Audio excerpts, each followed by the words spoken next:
वैशाख मास के अध्याय 2 की कथा में वैशाख स्नान, दान और भगवान विष्णु की पूजा के अक्षय फल का वर्णन है। यह मास भगवान विष्णु को अत्यंत प्रिय है। इसमें ब्रह्म मुहूर्त में स्नान, तुलसी पूजन और निर्जल एकादशी जैसे नियमों का पालन करने से करोड़ों जन्मों के पाप नष्ट हो जाते और मोक्ष मिलता है। वैशाख मास महत्व में मुख्य बातें ये है कि अक्षय पुण्य, वैशाख माह में किया गया एक दिन का पुण्य अन्य महीनों के पूरे महीने के पुण्य से अधिक श्रेष्ठ माना जाता है। स्नान और दान, पवित्र नदियों या घर पर ही जल में गंगा जल मिलाकर स्नान करने से भगवान विष्णु सहज मुक्ति मिलती है। विष्णु पूजा, इस मास में तुलसी दल से भगवान विष्णु की पूजा करना और सगुण निर्गुण रूप का ध्यान करना उत्तम है। नारद जी बोले, हे राजन, वैशाख के समान कोई महीना नहीं है, सतयुग के समान दूसरा युग नहीं है, वेद के समान शास्त्र नहीं है, गंगा जी जैसा कोई तीर्थ नहीं है, जल दान के समान दूसरा दान नहीं है और भैरव के समान दूसरा सुख नहीं है, खेती जैसा कोई धन नहीं है और जीवन के समान कोई लाभ नहीं है, उपवास जैसा दूसरा तप नहीं है, दान जैसा सुख और दया के समान दूसरा धर्म तथा नेत्रों के समान कोई ज्योति नहीं है, भोजन के समान कोई तृप्ति नहीं है, खेती के समान कोई व्यापार, धर्म के समान कोई हितकारी मित्र नहीं और सत्य के समान कोई यश नहीं, आरोग्य के समान कोई हर्ष नहीं तथा केशव के समान कोई रक्षक नहीं, माधव तुल्य संसार में कोई पवित्र नहीं।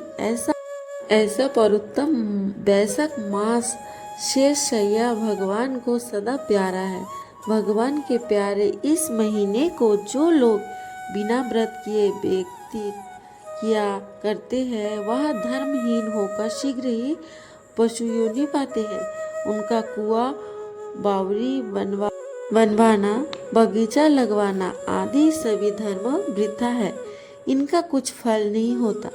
जो मनुष्य वैशाख मास में नियम पूर्वक भोजन आदि करते हैं वे विष्णु भगवान की सहज मुक्ति को अवश्य प्राप्त होते हैं, इसमें संदेह नहीं। संसार में अनेक प्रकार के दान और व्रत है, परंतु अनेक व्रत करने से शरीर को अत्यंत परिश्रम होता है, इनसे संसार में बार बार जन्म लेना पड़ता है, परंतु वैशाख मास में केवल स्नान कर लेने से ही प्राणी आवागमन से छूट जाता है। सब दान करने से जो पुण्य होता है, संपूर्ण तीर्थों में स्नान करने से जो फल मिलता है, जिसमें जल दान करने की समर्थ ना हो, वे ऐश्वर्य की इच्छा करने वाले दूसरों से कहकर जलदान कराए, यह कर्म भी सब दानों से अधिक है। तराजू के एक पलड़े में सब प्रकार के दान और दूसरे में जलदान रखकर तोलो तो जलदान ही भारी निकलेगा। जो यात्रियों के लिए प्याऊ लगाकर जलदान करता है वह अपने करोड़ों कुल का उद्धार कर विष्णु लोक को जाता है। हे राजन, प्याऊ लगाने से देवता, पितर और ऋषि सब निसंदेह अत्यंत प्रसन्न होते हैं। जो प्याऊ लगाकर थके हुए यात्री को संतुष्ट करता है उससे ब्रह्मा, विष्णु और शिव सब देवता प्रसन्न होते हैं। जो जल की इच्छा हो तो जलदान करे, छाया की इच्छा हो तो छतरी दे। जितने दान बताए हैं उसमें जल दान, छत्र दान और पंखा दान इसमें उत्तम है। इन्हीं का दान वैशाख में अवश्य करना चाहिए। जो वैशाख के महीने में कुटुंबधी ब्राह्मण को जल से भरा घड़ा नहीं देता वह चातक की योनि पाता है। जो प्यास से माता को शीतल जल पिलाए है उसे 100 राशि यज्ञ करने का फल मिलता है। जो धूप, परिश्रम और पसीने से व्याकुल ब्राह्मण को पंखे से हवा करता है वह सब पापों से रहित हो गरुड़ के समान हो जाता है। जो थके ब्राह्मण को वस्त्र से हवा करता है वह सब पापों से छूट विष्णु भगवान की संयोज्य मुक्ति पाता है।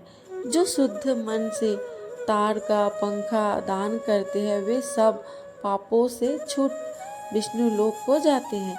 हे राजेंद्र, आध्यात्मिक दुख की शांति के निमित्त वैशाख मास में छत्री दान करना उचित है। वैशाख में जो खड़ाऊ दान करते हैं वे यमदूतों का तिरस्कार कर विष्णु लोक को जाते हैं। जो वैशाख मास में जूता दान करते हैं उन्हें नरक की यातना नहीं भोगनी पड़ती और न उससे संसार के दुख सताते हैं। ब्राह्मण की योजना करने पर खड़ाऊ दान करने वाला पृथ्वी पर करोड़ जन्म तक राजा होता है। जो मार्ग में श्रम को दूर करने के लिए स्थान बनवाता है उनका फल वर्णन करने से ब्रह्मा भी असमर्थ है।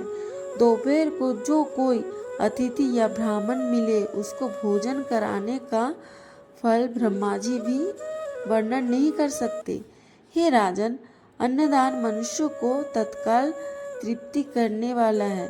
संसार में अन्नदान के समान कोई दान नहीं। जो मनुष्य मार्ग में थके हुए ब्राह्मण को आश्रय देता है उसके पुण्य करने की ब्रह्मा में कोई समर्थ नहीं है। भूखे मनुष्य को स्त्री, पुत्र, घर, वस्त्र, अलंकार, आभूषण कुछ भी अच्छे नहीं लगते। पेट भरने पर ही सब अच्छे लगते हैं। इसलिए अन्नदान के समान ना कुछ हुआ ना आगे होगा। त्रिलोकी में सब अन्न की ही प्रशंसा करते हैं। माता पिता तो केवल जन्म देते हैं, परंतु पंडित लोग संसार में अन्न के दानी को ही पिता कहते हैं। हे राजन, अन्नदाता में सब धर्म निवास करते हैं। अध्याय 2 में शामिल पौराणिक कहानी। बंदरिया की कथा। एक बार एक भूखी प्यारी बंदरिया वन में घूम रही थी। वैशाख मास की वह एक सरोवर के पास पहुंची जहां कुछ लोग वैशाख स्नान कर रहे थे। बंदरिया भी अनजाने में ही सही उस पवित्र जल में स्नान कर गई और वैशाख के नियमों का पालन करने वाले लोगों के प्रभाव से उसे पुण्य प्राप्त हुआ। इस पुण्य के प्रभाव से अगले जन्म में वह एक अत्यंत तेजस्वी और राजसी कन्या बनी जिसे राजा का वैभव और पुत्र आदि की प्राप्ति हुई। यह कहानी बताती है कि अनजाने में भी यदि वैशाख माह में स्नान या धार्मिक कार्य किया जाए तो वह अक्षय फल देता है। जो भी भक्त इस मास में स्नान, दान और नियम का पालन करते हैं भगवान विष्णु उनकी सभी मनोकामनाएं पूरी करते हैं। ये जानकारी आपको मुख्य रूप से स्कंद पुराण और पद्म पुराण के वैशाख महत्व में आधारित है। वैशाख मास में इन बातों का ध्यान रखें। खासकर रोज सूर्योदय से पूर्व स्नान करें, संयमित जीवन शैली अपनाते हुए सात्विक भोजन करें, ग्रंथों का पाठ करें। श्रीमद् भगवद गीता, रामायण का पाठ या पुण्यकारी होता है। वट वृक्ष और तुलसी पूजन करें। भगवान विष्णु, श्री राम और शिव जी की विशेष पूजा करें। शिवलिंग पर ठंडा जल चढ़ाएं। इस महीने में झूठ, क्रोध और अपशब्दों से बचना चाहिए। नशा और मांसाहार से दूर रहे। जल और अन्न का अपव्यय ना करें। प्राकृतिक संसाधनों का दुरुपयोग ना करें।